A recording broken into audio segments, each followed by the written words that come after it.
Bismillah, alhamdulillah, wa salatu wa salam ala rasulillah. I wanted to remind ourselves as a community with regard to positive, constructive actions which can be taken in this crisis situation, that is necessary to begin to think about building and stocking the food pantries that are in our community.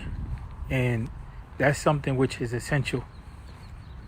Currently in California, there was a report that was issued that 1 million people have applied for unemployment. And slowly some reports are coming out with regard to how it is that people can receive pay if they have been impacted by COVID. And so there's a lot of conditions that are being put in place which basically are going to leave a lot of people without resources. So when you start having like 1 million people unemployed in one state, and you start having conditions that are placed that stipulate who can get support and who can't get support, we have to read those situations in the most disastrous terms in order to be able to create a security blanket for humanity, for ourselves in general as human beings, and for those people in our community more specific.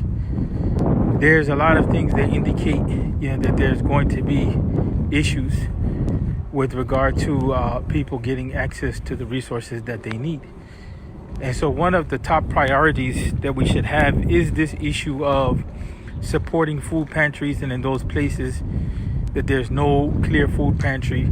I know that, and here in the Chicagoland area, at least, we have ICNA Relief has a food pantry which already has a system in place to deliver, and is working with other organizations. But there's other places in which there's no support. In the Jersey area, the 3 Puerto Rican imams was creating a fund to be able to have this type of service put in place, because it is going to need to be continuously replenished. And already there's people, that have been calling upon these services, because with people being locked in, that means that if someone maybe was getting food from work because of the type of job that they did, that type of resource is gone. Children that were getting lunches in school, they no longer are moving out or moving around and about. So that means now that provision is gone, that lunch provision is gone. And so the reminder is really important. We need to think about how to be proactive, how to be supportive of each other. And so that, becomes a task of the leadership. There's food pantries that are already in place, and those can be replenished. And there's places where there is no food pantry. There's places where there is no access to any type of food. And so that becomes key.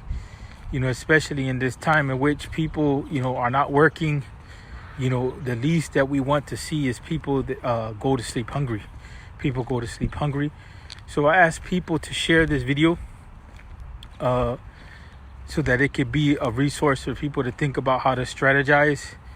There is, again, the 3 Puerto Rican imams has a fund that's going on. ICNA Relief is also collecting, money and resources for the food pantry that they already have. And there's other places, the Bayshore Masjid in upstate New York, they themselves, are beginning to create a distribution center. So some masajid are falling in line, and they're understanding the problem, and they're orienting themselves properly, but that we still have a long way to go. There's a lot of places which are not really oriented to the next phase of what's coming, and that is that people are going to need assistance. And the basic thing that we can do is begin to plan at this level. And if it is done at an organizational level, it makes it much more easy for us to be able to solicit support versus one individual or 2 individuals or 3 individuals doing their own thing. It makes it hard to be able to solicit support. Because then now when you start operating at an organizational level or at a group level, you become a community resource. And so by becoming an organized community resource, you provide relief to the burden that the system is already feeling, and that's the task, in my opinion, of religious and community organizations, that we relieve, the burden that is already placed on the system as it is, and so we also become more in touch with people's situations, with their problems and what's going on, because once people start to come in and they have issues with, you begin to see, what the need is. Assalamu alaikum.